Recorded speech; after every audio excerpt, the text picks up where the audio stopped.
ত্রাণ দুর্নীতি মামলায় শর্ত সাপেক্ষ জামিন হলো রাজ্যের প্রাক্তন মন্ত্রী উজ্জ্বল বিশ্বাসের। জামিন হলেও জেল মুক্তি হচ্ছে না তার। ধুবুলিয়া থানার জমি সংক্রান্ত অপর একটি মামলায় তাকে অভিযুক্ত হিসেবে চিহ্নিত করা হয়েছে।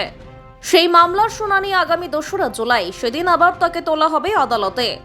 আজ কৃষ্ণনগর জেলা আদালতে 20,000 টাকার ব্যক্তিগত বন্ডে শর্ত সাপেক্ষ জামিন মঞ্জুর করে। জামিন মঞ্জুর হলেও অপর একটি মামলায় তাকে যুক্ত করা হয়েছে। সেই মামলার শুনানি আগামী 2রা জুলাই। ইতিমধ্যেই মন্ত্রীর বাড়ি সিল করে রাখা হয়েছে। শর্ত সাপেক্ষ জামিনের মধ্যে তার পাসপোর্ট বাজেয়াপ্ত করা হবে, এমনকি কৃষ্ণনগরের বাইরে তিনি যেতে পারবেন না বলেও আদালত ঘোষণা করেছেন। ফলে এই মুহূর্তে জামিন পেলেও প্রাক্তন মন্ত্রী উজ্জ্বল বিশ্বাসকে থাকতে হবে সংশোধনাগারেই। আজকে ঘটনা কি হলো?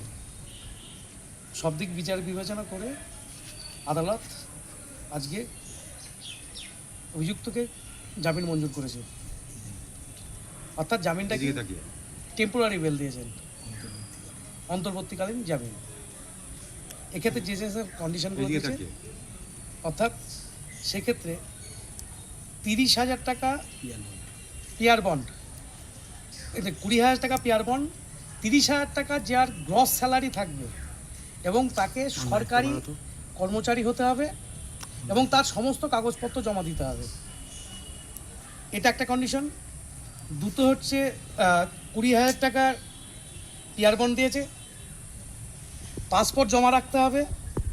যতদিন এই মামলার ইনভেস্টিগেশন শেষ না হচ্ছে ততদিন আয়ও অর্থাৎ তার বাড়িতে অর্থাৎ যেতে পারবেন। এছাড়া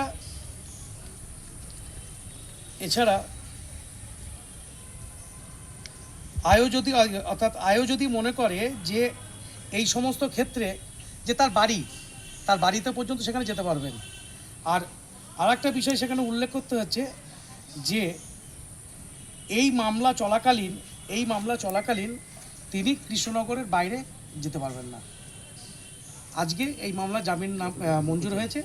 আর একটা বিশেষ উল্লেখ্য সেক্ষেত্রে যে অপর একটি মামলায় অর্থাৎ ধুবুলিয়া 234/26 ওই মামলায় অর্থাৎ শোন অ্যারেস্টের যে পেয়ার দেওয়া হয়েছিল সেটা অ্যালাউ হয়েছে এবং 2 তারিখে সেই মামলার পিসি অর্থাৎ পিসি হিয়ারিং এতে রয়েছে।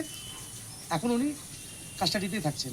তার মানে এই যে ত্রাণ দুর্নীতি মামলায় উনি জামিন পেলেন কিন্তু জেল মুক্তি পাচ্ছেন না, যেহেতু ধুবুলিয়ার ওইটাতে শোন অ্যারেস্ট রয়েছে। এটা আপনি বলে দিন। এই সম্পর্কে শিষ্যেন্দু দাস, কিশোর জজগোট, এ সম্পর্কে বিস্তারিতভাবে আমার সিনিয়র প্রদীপ কুমার প্রামাণিক বিস্তারিতভাবে বলবেন।